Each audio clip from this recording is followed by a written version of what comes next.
Welcome to another episode of Bringing Down the Grindhouse, a podcast where we discuss horror and media. And today, it's my birthday! Woo! Which means that pack your dice, grab your Mountain Dew, and suspend your disbelief as we discuss Dungeons & Dragons and the gamers. I'm Mitch. I'm Murr. I'm Justine. And I'm Jonathan.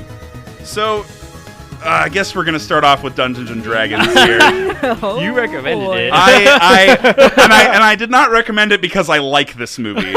I'm making a point with this episode. So, Dungeons & Dragons came out in 2000. It was directed by Courtney Solomon, who's known for making terrible movies. Yes, making movies that do not do well.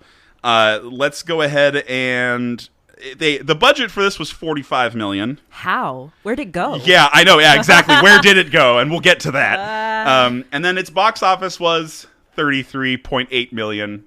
Boo. What? Yeah. It fucking lost $12 million. I'm surprised it even got that much in the first place. Exactly. Oh. No joke. Well, here's the crazy thing about that is because the role of Joe Silver, who was the producer on Die Hard, which was a pretty well-received action movie, was one of the reasons why this movie even got funding in the first place. Right. It was really, adamant. They were very adamant about getting him on board so that they could get actual funding for it. I bet he's a fan of Dungeons & Dragons, that's why. Yeah, maybe, perhaps, but I don't, after what I've seen, I doubt it. I'm going to go with no. I'm going to go with no. They got the rights to TSR, which is the old company name under what Gygax had for D&D, and they held the fucking rights to it for 7 years before they even made the movie. Oh, wow. All right. I don't know. They just, we need to make a movie. Okay, well, production hell. Yeah, I mean, and one of the things that I guess the DVD came with was a key. It was a key for a demo of Baldur's Gate 2. That's correct. I believe what came with this movie, which surprises me because Baldur's Gate 2 is great, and this movie is not. Baldur's Gate, you guys are going to have a huge marketing campaign, so let's do this fucking partnership. I don't care if this movie's awful. Yeah, exactly. Just Blizzard's allowing them to do whatever they want with the IP, essentially, and it is... Goddamn. Whew. Well, I was able to get a copy of the DVD for use to watch the movie, and let's just say it has an interactive menu. That's what it says on the box. Whoa. Interactive fucking menu. What does that mean exactly? That means you could actually pick what you're doing. You want to go to a certain scene? You want to play the special features? It's got an interactive menu, John. This is cutting-edge technology, motherfucker. No other DVD ever had an interactive menu. Ever. I kind of just forgot that. Some DVDs, you'd put it in and it would just start.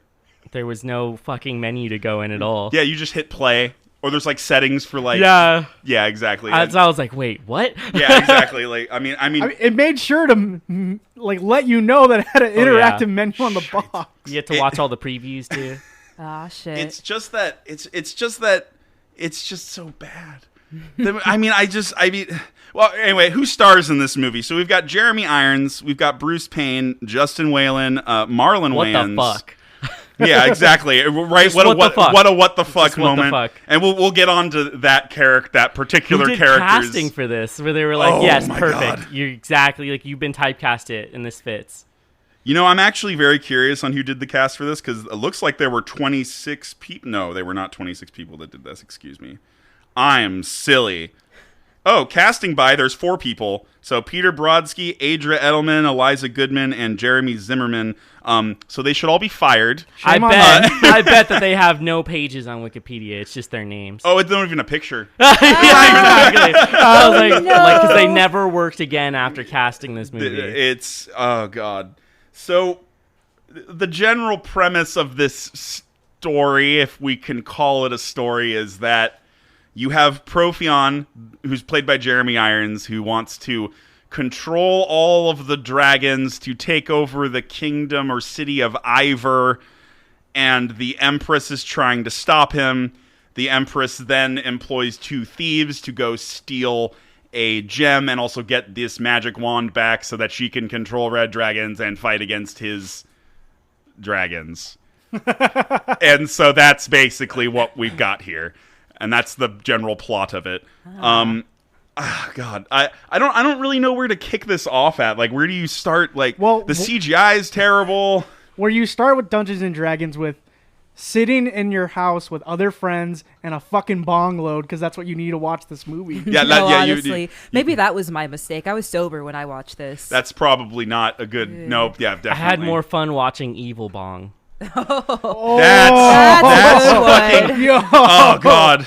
Can we talk about that one at some point, please? I mean, that's a whole other. I have it on DVD somewhere because it was funny when I picked it up. I thought it was hilarious. But anyway, God. So, this fucking movie, like, there's so many none of it works. None of it. It really doesn't. Like, CGI is terrible.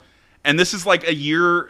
This is a year before Lord of the Rings, and Lord of the Rings CGI still pretty holds up pretty well. It's really good. Lord of the Rings was beautiful. Yeah, it's a beautiful movie, and it still holds up the CGI wise anyway, and even like the practical effects in that one are great. Yeah. But I mean, in this movie, I have very little good things to say. I mean, they're like the character choices, like their acting is very bad. Not even in like an intentional way. I love it. It's like they're reading cue cards on the side of the wall or something. Yeah, exactly. And awkward pauses. Even like, oh God, there's okay.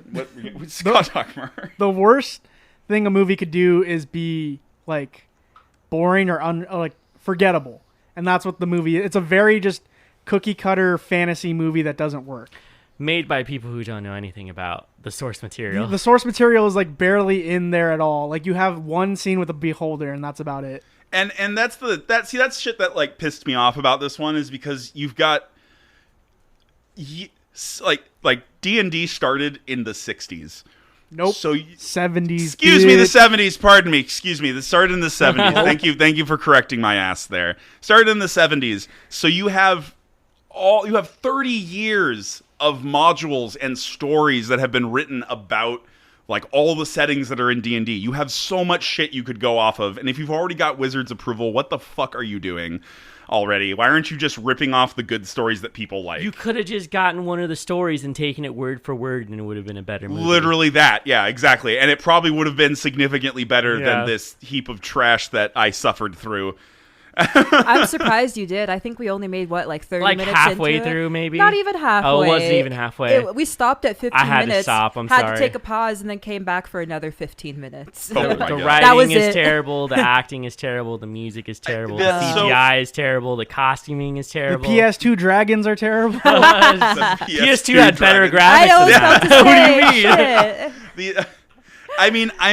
I liked the only things that stand out from this one. Like Jeremy Irons tries. He's so good. He's the only good thing about it. He carried the movie, but barely. Yeah, but barely. He's trying to save it like real hard, and he's been in a few other fantasy type movies where he does kind of the same thing, but the scripts are just so bad that he can't like make them better. That guy needs a good movie to be in. Poor dude. He's been in so many terrible movies.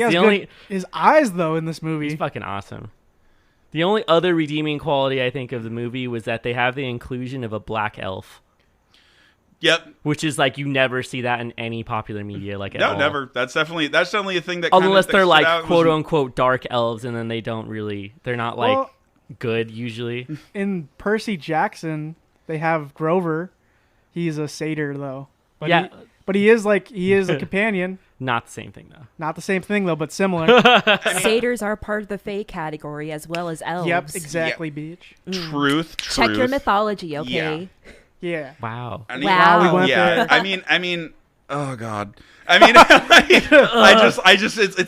it's hard for me to talk shit on art, especially if if it's just bad, because usually I just won't say anything about it. But for this particular case, it's just they're dealing with an IP that has so much source material they could have gone off to make this more legit and even like better with some actual like dramatic takes, or even getting better actors to do it. Maybe it was tough for them to even find people to get in on this project in the first place.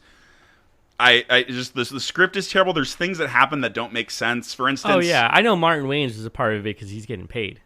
Yeah, no, he was like, yeah, I'll fucking do this shit. I mean, and even him having to put up with the fucking oatmeal from the this quicksand carpet. Yeah, there's a scene in this movie where Wayne's character Snails is going through like this nice like wizard's room, and he's looking for stuff, and he gets like nabbed by this carpet that's sinking into the ground. And actually, I was very impressed by how it looked, because it did look like a carpet. They did a really good job of setting it up to look like that. And I didn't even know that it was oatmeal he's standing in that scene. And according to him, I have a quote from him, what he said about that, which is great. He basically said that it's probably the worst thing I've ever had to do in a movie. I grew up in the projects eating oatmeal, and I didn't want to ever eat it again anyway. Now I really want to stay away from it. Because it took them 3 takes of him getting dunked in oatmeal for him to fucking do this. I don't know. That's kind of a dream of mine, just rolling in oatmeal. Ooh, that sounds luxurious. Sounds so nice. Especially if it's nice and warm. You're like, yeah, oh yes, put a return little to the honey in womb. I don't know how I feel about that. The womb. Okay, but have you ever had an oatmeal bath? Just like that, but better. I actually haven't. No. You never had an Oh, oatmeal it makes you so sore. Yeah, I've never had an oatmeal bath. So soft. some other there's there's stuff that I liked about the movie. And Wow. I mean, yeah, there is stuff that I liked. So I thought that some of the action sequences were pretty cool, and it's only the times they used actual practical effects that I was ever impressed with this movie, like ever. So there's the Mur probably remembers there's the thief scene where he has to do the game to go through. It's like the one rogue character, I think his name's Ridley in this one. Yeah, that was actually executed pretty well. Like, there's like a series of games that they have to go through to like be able to have passage through the Thieves Guild and like get a certain. I think it's the map they're trying to get, and it's actually shot pretty well. Like, he jumps on the axe, he gets through like the fucking fireball with the eyes thing. Yeah, I really like that scene. Yeah, there are some noteworthy scenes in here that, it's not all shit, just 90% shit. And also the carpet scene. There's the scene where Snail dies as well, which has some of the worst acting in it I've ever seen on screen ever. I mean, and Snails goes pretty hard against like blue-lipped man. Oh man, that's a look right there. Electric blue lipstick. Who's his makeup artist? Yeah, exactly. Like what? I mean, maybe Justine might know. Who do you know any makeup lines that make a blue lipstick like that? So if I want to cosplay him one year, Mac? I mean, there's a lot that would make that color now, because I feel like funky colors are kind of in. You got the neons. I was never a fan of it. I feel like that's only something that can be done with like costume makeup in that case. But like something like Lime Crime, fucking Jeffree Star, don't buy Jeffree Star. They would make some colors like that. Yeah, exactly. I mean, don't buy Lime Crime either for that instance. Just don't do it. His part, there's the scene where he interrogates the mage lady that's with them. I forget her name. But he like has these things that come out of his ears that like go into her ears. Oh yeah, little tendrils. Yeah, little tendril things that come out of his head, which I thought those were pretty cool. I was like, this is pretty freaky, and this is making me uncomfortable. So like, well done there. I can't just hate on something entirely and not also say there are some good things. The Beholder just made me mad though. That just upset me. The dwarf is pretty good in this movie. The dwarf is great. I do like the dwarf. He's all right. He wakes up and he's like drunk and he's like, oh fuck, there's like government officials outside my fucking heap of trash. Get out of here. Just immediately gets in a fight. Oh man. So what were your guys' initial thoughts on this movie? Bad. I was not expecting a lot. I mean, that's the thing. Like, it's the infamous Dungeons and Dragons movie. If you haven't seen it, you know someone who has seen it and just wants to rip on it or has ripped on it. There's countless videos on the internet where people deconstruct it scene by scene about how bad it is. Oh my god. I actually had to watch one of them because I couldn't finish this movie. So I was like, all right, let's go to YouTube and get the reviews. And yeah, they came to a consensus. It's a bad fucking movie. I mean, I kind of enjoyed how bad it was, but I enjoyed enough to finish it. I'm really mad that it's not so bad it's good. Right? Because you had an opportunity to just go in. You could totally have done like the B-movie vibe or something like that. But they didn't. They were very serious. And gotten straight into it, and it could have been maybe at least like fun, like a cult classic maybe. Right. But it just doesn't... The things that I like about the game and whatnot, which is what this is trying to base itself off of, are just not present here. It just really isn't. Like, they try to hit this movie's a fucking poser. You know what I'm saying? There wasn't a single die roll in the whole movie. What the fuck? Not even like as a joke. Like you had like rocks that kind of look like dice. Yeah, exactly. There's no callback. I mean, or the anything way to I it. see it is if you don't already know about Dungeons and Dragons, you wouldn't really understand that this is a Dungeons and Dragons movie. It's like just a fantasy story. Yeah, exactly. And it pretty was much. Yeah, exactly. They just threw things in there that like people like the only thing that was in there that was D&D related that I noticed was the Beholder thing. And that was like it's on there for like 10 seconds and then it's gone. And it's like as someone who's like played D&D for a very long time and has used beholders in my own game, who the fuck... The beholder does not work for anybody. The beholder fucking is the boss. Like, that is how that works. And instead they're rolling around with it like it's this... Like, it's their fucking crony. And I'm just like, what the fuck? And it never shoots any eye-beams or anything like that. It just is like, I'm a beholder. Behold. You know, and it just leaves. And that's it. That's the whole deal. Oh, God. Fuck this movie. Anyway, and then we also have, I guess what we could also say is we have our issues with Wayan's character as well with this movie. I would say because it's a fairly a racist caricature. It's a racist stereotype of the black Absolutely. sidekick. They're always there for comic relief, but honestly, I mean, despite that, the acting was just terrible too. Yeah, no, really. He has like a weird accent to him too that he's doing. I don't know how to describe so it. off kilter. Like everyone's sort of in this medieval jargon, and he sounds like he's from modern times. Yeah, that's what it was. It's like, where are we gonna go? What are we gonna do? Oh my god! And he and like then just constantly freaks out high-pitched about screaming. Everything. And it's like, I mean, I think I read one review where you're like, you will hate this character so much that you'll be glad that he dies at the end of the movie. That's awful. I'm guessing that not the good. director just gave no direction on whether or not they should be acting a certain way and was just like, just fucking do your thing. I mean, apparently he seems to think that people that play this game will just, because there's dragons and magic in it, means that they're just going to like cling on to it and enjoy that. What kind of what story directions do you guys think were like, I guess, problematic or just like the wrong or right ways to go about things in this movie? So they had a lot of you're a woman, you think with your heart, you're dumb storylines going on throughout. They did it like 4 times in the first like 15 minutes. I was like, God. oh damn, all right. I can't believe I missed those. That's so bad. Oh my God. Like when he goes into the court and it's just like, you know, she can't have this council and this magic scepter because she's gonna think with her heart and not want to actually do like the right thing, and that's like how he convinces the council to give him all the power and Just a like, bunch take of yes away. men. Yeah, they're all Yeah. like yeah, and like start cheering, and I'm like, where's this crowd? This looks like an audience hall where you go to see like an orchestra. And then they're like, I don't know where their budget went. Like their costuming didn't match like on any of the sets. It looks like they went to random locations and then dressed up the set a little. Yeah. It was all shot in the Czech Republic. Weird. If we didn't, yeah, no, we're at a weird location. fuck? It's like the director was like, I just want to go to Russia. Yeah. You'll give me $45 million to go to Russia? Sick. Anyway, like, Sick. okay. Oh my God. And their costumes looked like really cheap costumes you find like at the spirit store or And something. they didn't really match the characters No. at all, I felt. None. Like the Empress showing up in the first scene with like all black on. I would have assumed that she was like an evil character. That too, yeah. Yeah. I'm gonna say it again. I think the only person that got it right was the dwarf. He acts like a dwarf, and he dresses like a dwarf. He's dumb like a dwarf. Constantly eating. Constantly eating. Constantly. I think the only funny part from him is when he's just like when Snails is like eyeing the elf in the bar, and he's like, "No, you don't want a skinny woman. You want a 250-pound woman that'll make you food." That's what I want. That's what we all need. we just need a thick lady. Just get smothered in the folds. Yes. Butter me up, mistress.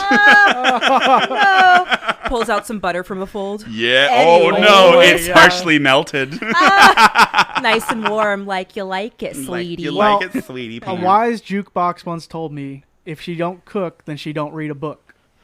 And that's not a place you want to be in. What is this? This is like a Panzer of the Lake moment. Like, what are you talking about? It's just like, oh, Panzer of the Lake, what is your wisdom? Oh my god. Oh my God. Here's the thing: they could have did something better. and people could talk about it all the time. I think that my favorite review from critics was, "Yeah, this movie's bad. No one's gonna. This is my review. No one is going to be cosplaying snails anytime soon."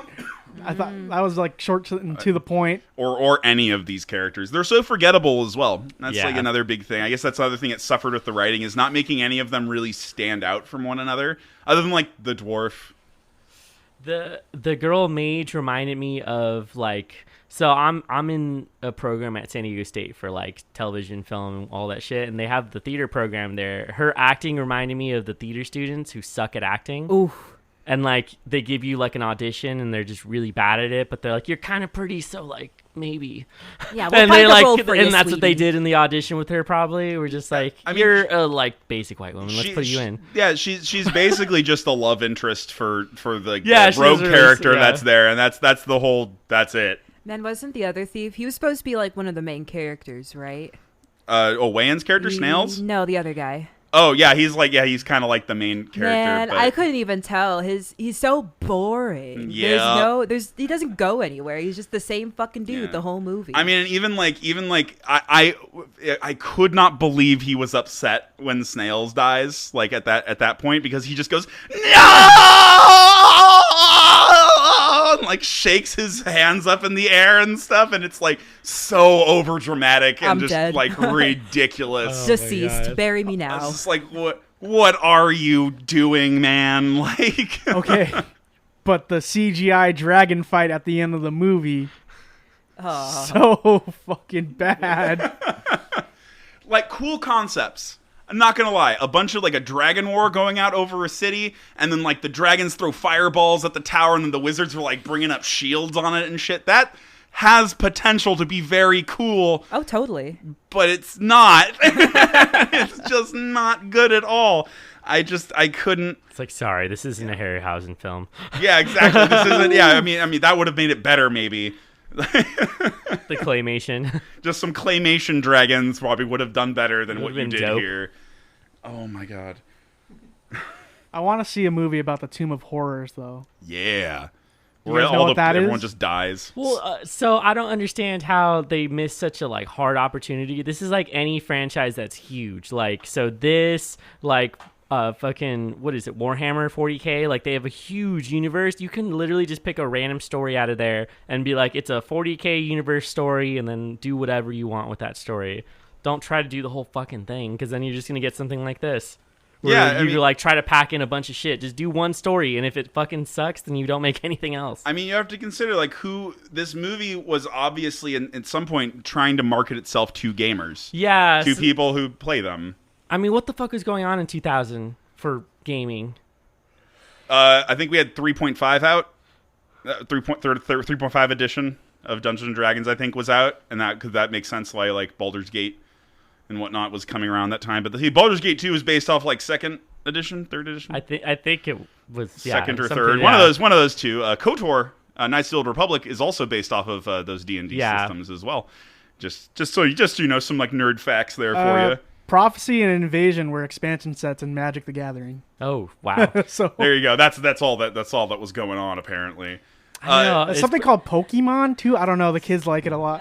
Yeah, Pokemon 2000. I'm pretty sure it's called Pokemans, right? Sure. Pokemans, right? Yeah, that's right. Excuse me, sir. It's Pocket Monsters. It's Pocket Monsters. Nah, bro, I'm pretty sure it's one of them Digimons. All right, Digimon was dope yeah, though. that shit was sick. Okay, Bring yeah. back Zoids. Oh my god! Oh, Yes. Oh man. Oh yeah, and there was duel. Yu-Gi-Oh. Yu-Gi-Oh was popular. All right, I've told you guys about this before. There's a post that's around about talking about Yu-Gi-Oh. He cheated the whole show. Shh. Literally, you get to the end and you find out that the magic power he had inside of his little pyramid necklace thing was that a pharaoh would come out and he would will cards to the top of his deck. You say he's like putting all the good cards on the top Yeah, of his he was fucking stacking deck? his deck every single time. It wasn't even Yu-Gi-Oh playing. It was some random spirit of a dead pharaoh. Oh fuck. So you find out that he's cheating the whole show, and you're like, wow, Kaiba wasn't so bad. Damn. Are you guys familiar with the Tomb of Horrors from D&D though? No. So I got a D&D history book that was like just explaining the entirety Nice. of how the game was made. And so Gary Gygax made the first Dungeons and Dragons championship. And he was like, you have 45 minutes to do this set. And whoever gets farthest gets an award and like all this kind of accolades and all this shit. It had like a 95% kill rate.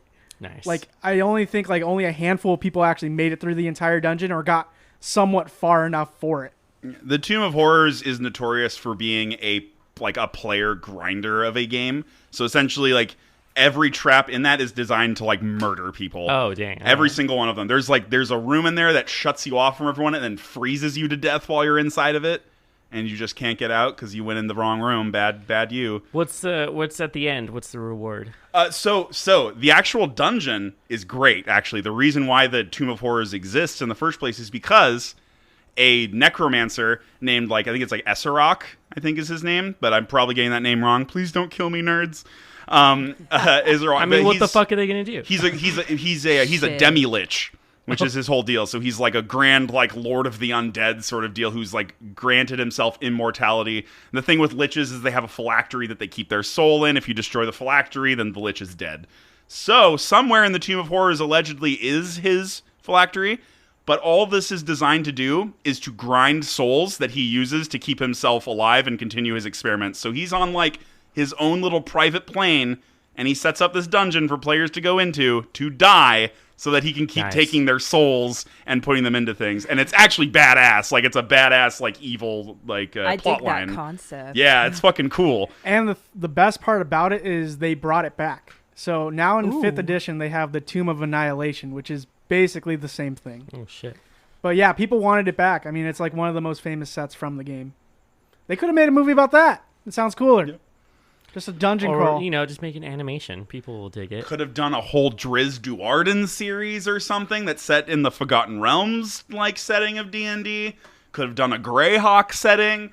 Could have done fucking literally anything other than this trash that we had to sit through. Damn you, Wizards of the Coast. I mean... I don't think... See, it's not Wizards' fault I know. the movie was bad. None of them wrote this fucking No, they were just script. like, we want to make money. Just go and do something. They're like, fine, pay us something, and then I guess you can make the movie. Fine. I feel like Wizards is still just like 10 dudes in a room who are like, should we do this? Yeah, I don't see why not. Yeah. And they just fucking keep doing shit. Yeah, I mean, Wizards is very... They're pretty big now because they were bought by Hasbro. Yeah. So they're very, like, expansive. They have a whole lot of things going on. Oh, man. If they're bought by Hasbro, that's a whole nother scene. That's yeah, that's like a dark corporate office with smoke inside. Yeah, exactly. Right, there you go. Yeah, I feel like the Hasbro executives are like, you wanna sign on this contract, right? Okay, but first you must beat me in Battleship. It's just like a dark room, only one light in the room, a single table, like... They don't ever leave that room. They're just like the emperor on the throne in their chairs at this table. Eternally playing Battleship. Just always playing Battleship and discussing how to make more money. Oh my God. That's Hasbro. Yeah, that's why fucking Wizards of the Coast pumps out like 75 million products for Magic every year. Fuck you, Watsy. I had more questions to bring up to the group tonight. But we've already covered basically all of them. Pretty much all of it, Nobody here really has that many favorite... Can we think of a favorite scene from this movie? Yeah, when it ended. Yeah, there you go. That's a good one. Yeah, when it was over, that was my favorite scene.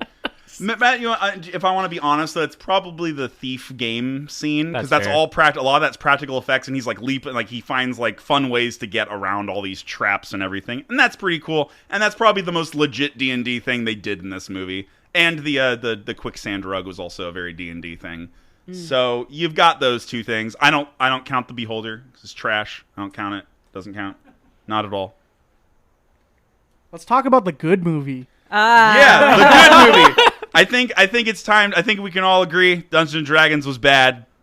It's not. No. Don't. Yeah. It's not worth your time. For the first time ever, don't go watch a movie that we've talked about. If you want to watch it, be very inebriated. Maybe have some friends around to like laugh at it. Just take some shrooms. You'll be fine. Drink every time that you see bad acting. Yeah, every time. Every single time. Oh, boy. Do you want people to die? I have to legally say no.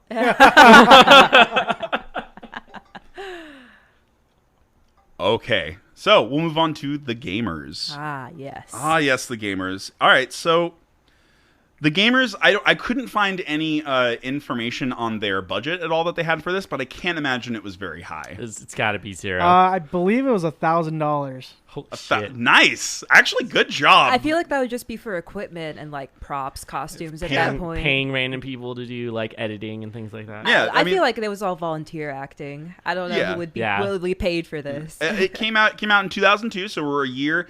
I feel like I'm referencing Lord of the Rings here because it was like the pinnacle of fantasy at a certain point. Right. Yeah. That was when the world was shown how to do it right. Well, there hasn't been anything like it since, really. Nothing. That's on that scale. Yeah. Nothing can really. There's no fantasy series that can step up to the Lord of the Rings trilogy. It's just, I don't think you can do it right now. So it came out in 2002. It was written and directed by Matt Vinsel. And the interesting thing about The Gamers is it is one of the movies made by the production company known as Dead Gentleman Productions. Other works of note that they've done were like Demon Hunters, and Demon Hunters, there's a second one that also has a name. They also did The Gamers Darkness Rising, which was what we intended to do this evening. Yeah, sorry about that. But it's okay. I confused some people, though. So we watched The Gamers, which is fine. But me and Mer can talk about Darkness Rising a little bit later. So let's see. They're a group of filmmakers out of Tacoma, Seattle area, and they focus on RPG-centric short films for the most part. Like, everything that they do is related to RPG games in some way. Not just Dungeons and Dragons, so like Shadowrun or Cyberpunk or... Oh god, there's quite a few RPG games. But yeah, they go into sci-fi and fantasy RPGs and whatnot most of the time. Another fun series of shorts they did were also the Syphilitic Ninja Vampires, which are yes, I know, it's a mouthful, which are actually kind of funny to watch because it's just these two vampires that hiss at everyone, and it's like, yeah, like yes, would like to open a checking account. And they have like obnoxious looking fangs and whatnot, and they're just like it's funny. They've done some other things. I think another one was called House Rules, where they did like this whole like a whole like a reality TV, like a mock reality TV show sort of thing, which is also kind of funny. It's not very good, but it's kind of funny. But yeah, so what were your guys' initial thoughts on The Gamers, which is what we're focusing on right now? I loved it. I loved the low budget shot in your dorm room aspect to it. And honestly, I feel like that made it. If you put this film with, higher quality equipment, I think I wouldn't have taken it as seriously. But I didn't take it seriously either. So no, it was a good balance. It was a good balance going on here. It was honestly like genuinely funny in like such a casual, personable kind of way. Like funny how it would be if you're just talking with your friends, I think that it works with the cuts, like the shot of people rolling dice and then what their character does, or where they're like, wait, I want to do this. No, wait, and then their character would swap weapons like midway. I thought that was really neat. I love the constant die rolling throughout the movie. It's very awesome. A clever way to break the fourth wall on what you're watching to make things not so serious, and to bring in like, if you're watching it, you kind of feel like you're part of the group, which is usually what that game is all about. When you're actually like in the middle of doing things with all these people and you all get super excited about something. Oh yeah. That's pretty much what like the whole thing was. I mean, and that's one of the core reasons that and I think a lot of other people love Dungeons and Dragons so much, is it's such a communal like effort from everybody that's involved with it. From your DM to your players, like everybody comes together to try to tell these stories and immerse themselves and suspend their disbelief a little bit. And just to have fun with their friends. And I think that that's something that this movie really wraps around, is like this, like the bond between all of these friends that are just having fun playing their game in their dorm during finals week. I think the movie works because it is like super cheesy. Like, I mean, a lot of the practical effects are hilarious. You're just going to have a good time with it. I don't know how to like really go in depth on it. It's just, it has a lot of charm and a lot of heart to it. You could tell that they play games during the movie and they play games after the movie's over. Yeah, it was definitely like a movie that was easily made for people who are gamers, who play these RPGs and whatnot. And I believe that The Gamers and Darkness Rising, both of those movies were played at multiple cons and things like that. Like, it was one of those fun things that they always brought with them. So, yeah. I definitely like the synergy of the cast. Like, I feel like I could tell that they were already friends without actually knowing believable. that they were friends. You know, there was definitely like that energy that they had when they were talking and hanging out with each other. And let's not mention the princess. That's right. And then even she is gaming with them after all of this. Oh, sure. she's jumping in there, which is it just shows that they all are like you guys all said, they are all friends. They all are working together, and they all are personable with each other. All of them met each other in film school as well. I believe that. Which is interesting. Yeah, this is like such strong film student, like completely a student film that you would make, and people would fucking love it because it's just like what you're really trying to do. I wouldn't be surprised if they presented this for a final. Yeah, this has to be or something like a that. thesis film or something, because this would definitely get you past the program. Do you think like a film teacher would appreciate it? A film teacher would love this because it's super original. Like, most people don't do shit like this because all of the film students are like snobby people who think they have like the best stuff ever. So they always do serious shit. And like they hardly ever write comedy. So to do something like this is legitimately funny if you actually like play the games. Yeah. Because of like small moments, like when they're stealing the dude's pants in the bar. That's the kind of shit you do. You're like, yeah, I want to steal some pants, and you like roll a fucking 20, and you're like, you somehow get the pants off of him even though he's sitting. Yeah, right. Yeah, you just he's like, I don't want them, but I want to see if I could do it. Yeah, I just want to see if I could do it. And then setting up the giant ballista behind him, which is like, he's like, well, I don't see any rule against it. So, like, I guess it's okay. I do love when Hunk shows up because he's like that character that they pissed off in the past. Yeah. And so they're like rolling up on this guy that they've wronged, and he's about to like clobber all of them. His voice. Clobbering time. Yeah. His accent. It's so fucking funny. Yeah. What was that, like a knockoff Norwegian accent or something like that? Yeah, it sounded like Swedish to me, like some like Swedish something. I'm going to kill you dead. You know, like that type of shit. You bastards left me behind. You bastards. Oh my goodness. Man, you do that too well. Were you practicing that? I might have seen this movie way too many Yeah. times. See, like, partially why I brought this movie to attention is it's something that I watched, like, 10-something years ago, with all of my, like, gamer friends. And it was one of those movies that we just loved. And only so many people that I know about it. And I find it very charming. I find it that it exemplifies everything that I like about the game. And it was something that was made for me and people who are like me. And that was great. I loved that aspect of it. Yes. Yes. I got to give a shout out to the scene where they're looking over the river and they're just standing there. And then everyone's looking at the mage and they're like, are you forgetting something? What? Oh, yeah, my overwhelming fear of fucking water. Starts screaming. Just starts blood curdling screaming. This is also when they all take turns punching the dude. Oh, yeah, that they all take turns punching the mage to knock him out so he's not freaking out anymore. And then Fucking kill him. kills him. And then they kill him. Props to them just dropping some clothes out of a tree. No joke. I love, in this movie, it is so low budget that you see like shadows from the overpass that they're clearly like off the highway, like recording I've even this. seen like a couple people walking around in the background. There's like one dude with a bright pink shirt, like way in the back of a shot. I was like, yes, this is authentic. Well, I think that's what makes it super funny. Nothing makes it funnier than this slapstick humor that you see in there, because that's honestly how you envision it whenever you're like listening in on these games, because people just do shit abruptly, like the fucking rogue going into the room like 3 separate times because he's like, wait, no, I didn't say that I was walking in, I was sneaking in. And then also that elf shooting the dude like 3 times. In the middle. And he's like, can you just shut up and let him talk really quick? That's real shit though. I usually will try to kill someone in the middle of what they're saying. Yeah, exactly. It's a big bad just trying to reveal himself. Like, I want to shoot that fucker. Yeah, fuck this dude. Just like rolling. I love it too because he's like, no, you're stunned because of the ambush. You're gonna have to wait 3 rounds. I love He's that like, shit. then he waits out 15 seconds. To he was like, fire it's 15 the seconds shot. each fucking round, and I waited. He was like, what? No, that's not How how it fucking how works. this works. You can't just see. These are like representing like. So that particular player represents like the rules lawyer. Yes. Which is an actual thing that happens. Somebody who just like brings up the rules into every single decision, like really methodically, and it's just like, but the rules say this, and then you're trying to deal with like a narrative storytelling. It's supposed to sort of be like improving and whatnot. So it's like him just like bringing the rules and like slowing down the flow of the game. So hence like DM gets obviously very annoyed with him the whole time. I also like that the DM is super chill all the way through the whole Yeah, thing. he's very cool-headed about everything. No, you didn't do that, so you wouldn't have known. Duh. Like, Let's talk about the player that's not there.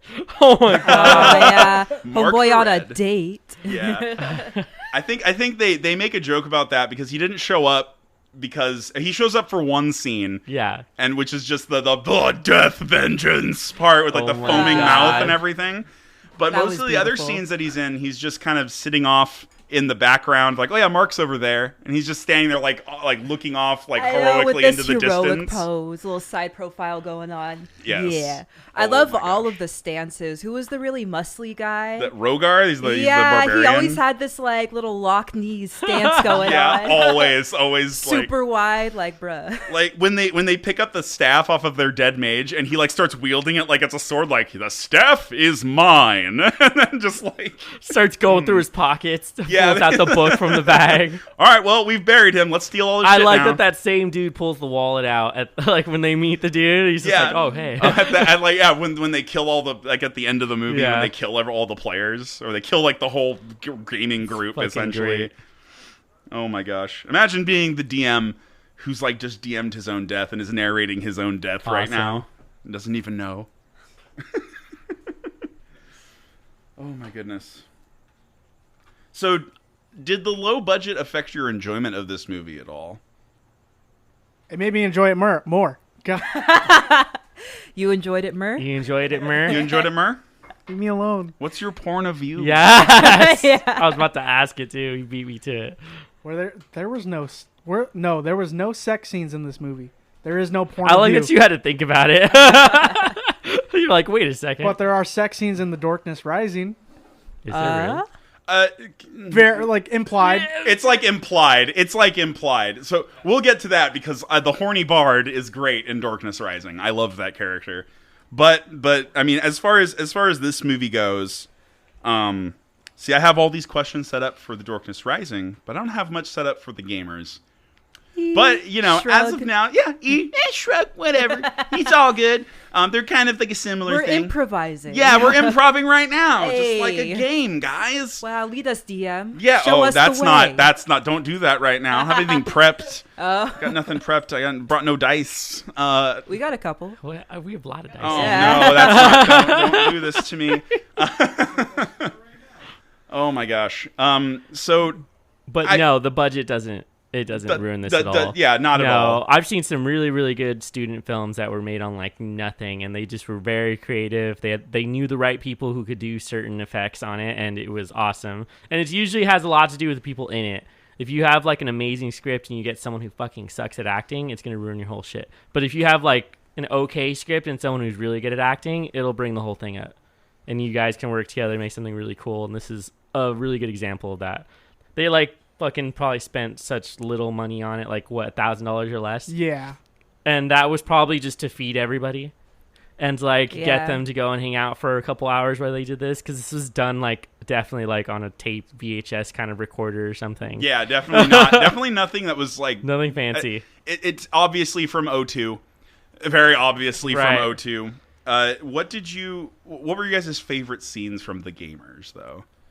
We went over a couple of them, I'm sure, but what were your favorites, though? I like the arrow scene where it just like tracks him, does a whole 360, and it's like, oh, there you are. God. I think my favorite was the ambush, who just multiple people after they die come back again. It was the dude in like the white shirt, and then the tall guy in gray just kept on coming in for like every fight scene. Like, didn't you die like 2 seconds yeah, ago? I thought you just got stabbed and you were dead. That Are you was the up dude who again? got cut in half too. I love the Oh, way they yeah. did that. It's like some dude just standing and another guy just like falls onto the screen and you only see half of him. It's creative and it works. That's Yeah, all you exactly. need to know. Yeah. Like somebody got cut in half and somehow their body ended up like there. But then you see the dude with the same pants like 2 seconds later and you're like, oh, whatever. It's just funny because they obviously had like stunt people. Like there was like 6 of them who were all doing the stunts. And they just kept bringing them back in, and they even changed their costumes. I just want to make note of the one lady with the hammer and sickle. Yeah, the one Yeah. lady just just all upset. Oh my gosh. I also like how they bring in Ambrose's new character. Just like, all right, you're gonna have to role play this, so try to make it good. I love this. You seem trustworthy. Would you like to join our party? And it's like, yeah. Yeah, absolutely, of course. My favorite scene is when the small elf archer like rips off the gate, and then like even does like this warble that sounds like a fucking sand person from Star Wars. You must lift with the legs, Yeah, not yeah. the back. He that's one of the good moments is like the character that plays Rogar anyway, he always mentions like, yo, I've got a score of this, I've got a 5% chance of failing. There's no way I'll fail. I got a 10% chance of failing. There's no way I'll fail. He fails every time that he mentions he has a small percentage chance of failing. Us gamers know about percentages. 5% chance is still a chance of failure. It's true. Take no chances. So Mer, Yeah, we both watched Darkness Rising. we did. And this is the sequel to The Gamers. Yep. Yes. So, how did you feel about that movie, Mer? The movie has more production. The movie has different cast members, but it still works on that same thing the same thing that made the original good. There's still dice rolls. There's still fudging dice rolls, and you have more interaction with the characters getting mad at the DM. So it like improves on everything and shows different points of view from it. And I think this is another big thing with this one, I think, is that was the one, in this movie in particular, this is when they bring in a female player. A woman comes in to play with them and whatnot, and she's fairly new and whatnot, but shows all the guys up, like, later fucking on. hard. Wait, Yeah. didn't they make that comment about the woman in the gamers, about the dude going on the date and he was... Yeah, Oh, yeah. They basically say, like, imagine wanting to go out with a beautiful, intelligent woman, and rather than spending all night in a stinky dungeon with your buddies playing RPG games and having belching contests, and they all just like silently like look up for a moment and are like considering. Like, we're in the forest, right? Yeah, so we're in the forest, right? Yeah, right. Let's get back to this. That was game my now. other favorite part. Yeah, I enjoyed that a lot too. That was definitely very funny. That fucking harsh reality check for a second. Yeah, I like exactly. that they had to call attention to that though, because I feel like that's a big stereotype about gamers, is that they're just a bunch of stinky dudes that can't get laid, and a lot of times that's true, but it's not always true. It's not always true. Yeah, it's not always true, as we see with Mark the Red, who's like, leaving. Apparently, got to get coffee with his lady. Mark the Red makes an appearance in The Darkness Rising too, though. yes, he does. He absolutely does make an appearance in that one, and he mentions the shadow. And he has like PTSD from the Wait, you gotta entire do the endeavor. thing. You gotta do the thing. The shadow. The shadow. The shadow. The shadow. So I guess what his name's Lodge, right? He's a DM. He's running a campaign, and he homebrews some stuff. So he basically like kills the entire party, and they're very pissed about it. So they want to run the campaign again. And then you have like the main character who's like, I've never lost a game at this game store. I want to fucking beat your dungeon. Like, I could do this. And so they're like, we need more characters. They bring in the female character who shows them up really well. They asked Mark to join in the campaign. He's like, you used to game in college, right? He's like, I haven't gamed since the incident. And he's calling back to when all his fucking friends got murdered by their fucking characters. And he has like a PTSD war flashback in his fucking brain. Love it. I mean, it's great. Interesting. Introducing Joanna was a great part of this because she moves the story forward in a way that Lodge doesn't expect. So Lodge is a writer, and he really wants this to be like his campaign, because back in the day you could write you can still do that, but you used to be able to write campaigns and get wizards to publish them if they were good enough. Shit. So you could actually go through that, whereas now they have a writer team and all that shit. But you used to be able to do that. So his whole goal in this one is, I need to finish my campaign so I can write the story, but I need to know how it ends, and I don't know how it ends yet. So, and in the process, he's run this campaign 2 times with the same group of people, and they always die. They always just entirely wipe, so they have to start over again. So they decide to go for it for a 3rd time. They bring in a new player, introduce some like new like inspiration into it. I really like this character because with D&D, you get some groups occasionally where the goal is they just want to kill shit. They just want to go in there, gung-ho, don't even give a fuck. Murder That's a hobos. peasant. Fucking give me your cabbage, you know? Yeah, Like- exactly. But Joanna's like, I put all my stats for my fighter in charisma and intelligence because I want to talk my way through things. Oh, but bruh, the fucking scene where they're like they're all judging her because they're like, as a fighter, your whole thing is like you're supposed to be the strong one. You're supposed to have like all of this hit points. You're supposed to be able to like tank the fight. That's like the goal of a fighter in general. I think we all understand that concept. Even one of the players makes her a pre-made character sheet. He's like, I made you your sheet. She's like, I'm not fucking running this campaign if I don't run the person that I made. I want to run it the way I want to run it. Yeah. And her character turns out to be the best one in the party. Yeah, easily like pulls them all forward and whatnot, and definitely takes the story in a much better direction for that movie as well, or at least the story that they're playing through and whatnot. Even Lodge backs her up too, and he's like, if Joanna made a character, she gets to play it. That's how it works, and he's just like, and just mad about it because she's not playing optimally and the most optimal way to play ever. Because he's the guy that she's arguing with is a power gamer. He's a guy that's all about maxing all of his stats to be the best that he can be at whatever he's doing. For combat, not for, interacting with people or the world or anything like that. And I think that's what the DM wants more of. Absolutely, and I think Lodge is kind of an asshole DM in some respects too, though. Oh, absolutely. He wants to put restrictions on what race you could be, what is it? Not your race, but what classes you could be either, because the power gamer wants to be a monk. And he's like, this is an Eastern European setting. There are no monks in this area fucking the world. And he's like, it's a basic character class. I'm playing a fucking monk. Leave me alone. Yeah, I mean, and what's funny is he's kind of a hypocrite because he's like, what do you want? A cookie cutter fantasy with no real surprises? Or do you want something that catches you off guard? And I'm just like, you're making a Western European setting that's like the least original fucking thing you can do, right, buddy. Like, I'm guilty of this as well, but that's just because I'm most familiar, so that's what I run with most of the time. And isn't that just where most fantasies are set? Somewhere a lot of the time, Eastern Europe, usually. Something like that, yeah. That's where all the castles were and shit, so it makes the most sense. Yes. And he also puts in the babysitter, which I love. Oh, yes, the paladin. He brings a paladin in as well. And paladins at the time were lawful stupid. And when I say that, I mean that they are lawful good to the point where, like, things that would benefit them and their party, they will not do. Like, torture is not okay. So there's, like, a whole scene in there where they're, like, going to torture this cultist, but the paladin's there, so he won't allow them to. So the bard convinces him that there's like an evil ninja outside that he has to go fight, and wins. And the paladin just runs outside like, "Come out, villain!" and whatnot. And then and then the paladin figures out that he's been lied to and turns around. "Deceivers! This will not stand." And the bard's like, "He's over there!" And he turns around to go find it again. It's like shit like that. It's hilarious. It's so good. Oh my gosh. All of the Horny Bard scenes are great in that movie. Like there's another torture scene where they're kind of like just looking at the paladin like, you know the deal, buddy. And he's like, this architecture over here looks pretty good. I'm going to go check it out. Please don't hurt anybody. But yeah, the Horny Bard is a highlight.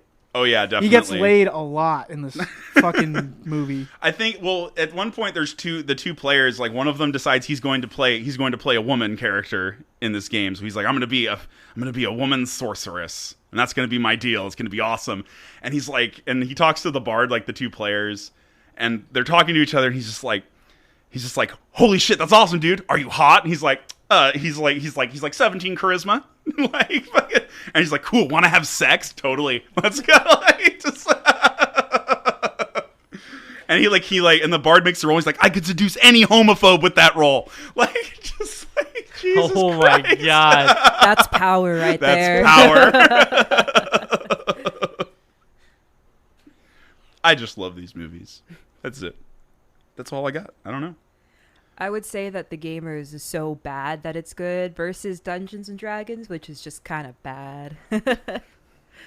I enjoyed that movie a lot. I got a lot of laughs. Yeah, Constant absolutely. laughter. I mean, and all of it seems intentional as well. If there's any bad acting, the Darkness Rising has bad acting as well in it. And I think that these people realize they're not great actors, and I think that's the point. Usually when you get D&D people into a room, they'll try to do some acting, and it's usually very bad. So I think that it meshes even more with the community in that way because the acting is bad, and that's just kind of like them and their friends doing that stuff. I think they presented authenticity, and they pulled it off. Absolutely. Versus trying to present authenticity in the other movie. Not exactly pulled off by everybody. Not at all, no.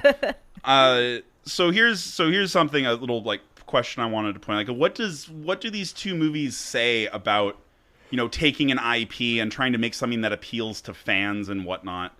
So we have two very like stark contrasts here. We have Dungeons and Dragons, which was obviously made with the IP in order to attract gamers. It was made for those people. And then you have the Gamers, which is also made for those people. But why does the quality differ so much between the two of them? Because one of them is made to try to make money. Unless you pump in like a ridiculous amount of money, like what Disney's doing with Marvel, like where they just can't fail. Like even if one of their movies sucks ass, their marketing team got it out there and people are watching it regardless. This wasn't the same case with like Dungeons and Dragons, where it's like they didn't have enough money to back them. So the extreme end of it is it's terrible, but you still made money off of it, or it's legitimately good and didn't have a huge budget. And there's like sort of no middle ground there because nobody's willing to give these people a chance to make something. But I mean, like we've talked about it before, we're getting to a point now where a lot of stuff is going to get greenlit, and we're probably going to see a lot of fantasy stuff come out in the next few years. Big thing that happened recently. Does anybody familiar with Critical Role at all? Anybody familiar with what that is? Yeah. So it's basically a bunch of voice actors who are in a lot of video games and like animated bits and stuff like that. Like Matt Mercer is the big one from this one, and they basically record themselves playing their own D&D games, and they do this whole. They have seasons and seasons of this continuous story they're doing, but they just got approved. They just did a Kickstarter that got $9 million to make an animated version of their own campaign. Yeah, it's wild. That just happened. So the market is there for this. People want these like high fantasy movies, but they want them to be good, and they want them to be something that like ties into, them. They want it to be more related. They want it to represent themselves well, sort of idea. And I think that's kind of what Dungeons and Dragons missed, is it missed that communal effort. It missed what makes Dungeons and Dragons so great, which is your friends and you telling these stories together. There was no heart in the movie, and it wasn't really personable at all. Not at all. No, not whatsoever. Whereas in the Gamers and Darkness Rising, there's always like a little bit of charm. Yeah. They're doing callbacks to stuff that happens in the game. They're doing stuff that players actually do at the table. Yeah, and they just look like they're having a ton of fun shooting this, and I feel like that really translates to the viewers. Really, though? though? Definitely. If you have fun making a movie, you usually make a good movie. Yeah. And as opposed to like what you saw in Dungeons and Dragons, where it's like, you know what it reminded me of? Made me think of like when old parents are like, these are what the kids like nowadays, right?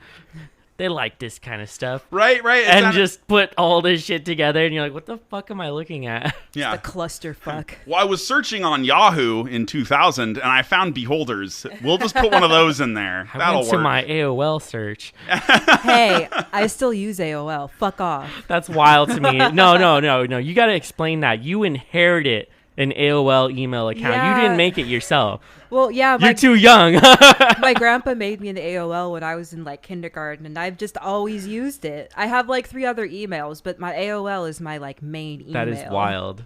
So there's a possibility that your AOL was made when you were just like teeny tiny. I was little. I had to ask my parents' permission, but I never did. I just looked for their passwords in the office. I mean, when was the internet like officially a thing? Like you could go online and it wasn't AOL or like dial-up. What was that, like 2005, 6? I know I was still in elementary school because I was playing those Same. KPBS games. Right? Yeah. Yeah. So it's like, but I mean, you had the first age of the internet, which was really fucking slow. And like people kind of got on it every now and again, but it wasn't anything serious. Remember dial-up? Where you couldn't use the phone if someone was on the internet?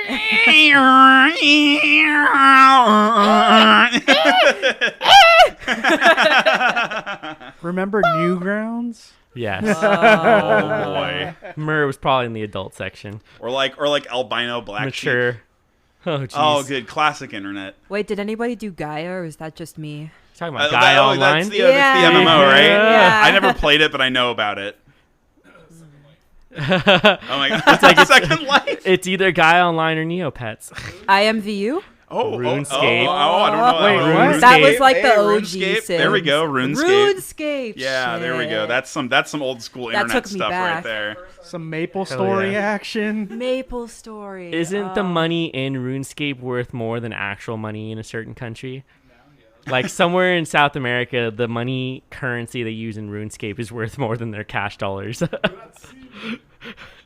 Because, destabilization. All right, so we've watched both of these movies now. We've discussed a little bit about what makes, a good, like when you're trying to make a movie for fans of the IP that you're using, whether it's, whatever have you. There's tons of video game movies that are sinners in this aspect as well. We have Blood Rain was apparently was also terrible. Blood Rain. Yeah, do you remember Blood Rain? I remember the games. Late Lady Vampire They thing? made a movie? Oh, Yes, they made a movie. I remember watching that. I was too young to tell if it was good or not, though. It's Who it's played definitely a played movie. the main girl? I don't know. I don't actually know off the top of my If head. it I just know wasn't that's like an example. If it wasn't Mila Jovovich, I don't want to watch it. right, True. well, she would be great for that, right? And then there's other things like She would have been great. I feel like a lot of people really like the Silent Hill movies as well. Yeah. That those did I love those decently. movies. Yeah, They're they pretty good. did very well. They're decent. Yeah. Silent Hill. What was the other one with the zombies? Also had Mila Jovovich. Yeah, Resident Evil. Resident Evil, there we go, I loved yeah. all of those movies. I don't Yeah. care how cheesy they were. Yeah, and They're I mean, awful. I only see- watched it to see her do cool action moves. No, Sam. I was there for her. That's it. Yeah, but see, I think that there are examples that we have of mainstream big productions Oh, yeah. that take the IP somewhat seriously and at least try to give it to the fans so that the fans have something cool to watch. Oh yeah, Harry Potter, but fuck J.K. Rowling. Right. Oh, see, yeah, that's Harry Potter did it pretty well. They did the books really well. That was a fun It was section The of DVDs movies. Yeah. were really fun too Yeah. because in the menu they had games Yeah, that you exactly. could play that was sort of you just click left or right and click on a thing, it'll take you somewhere. But that was so fun to me as a kid. I was like, I get to play games on my DVD player. Yeah. What? It's kind of cool. This is the future. Yeah. The future is now. My goodness. I don't know. I think we've kind of exhausted this topic at the moment, so I guess we'll go with final ratings at the moment. Would you guys give your final ratings of these movies? Oh, this is going to be spicy. My feelings are going to be hurt. That's a spicy meatball. I'll give Dungeons and Dragons a 0.2. 0.2 simply because there's a scene or two that is enjoyable and made me think about D&D for a half second. I'll give the gamers a solid 7. It was actually it's not by any means groundbreaking in filmmaking terms, but I enjoy the movie a lot. And I will probably show my friends this movie. It's a lot of heart. That's just all it is. It's a lot of heart put into Yeah. it. A lot of heart, a lot of humor. I think I'll give D&D a solid. Fuck, I don't even know. Can I just give it a half? Yeah. I'll give it a half. Go for it. 0.5 because it's very rare that I don't make it through movies. And I was eating at the time and I think I lost my appetite a little bit. I had to switch it off for a sec.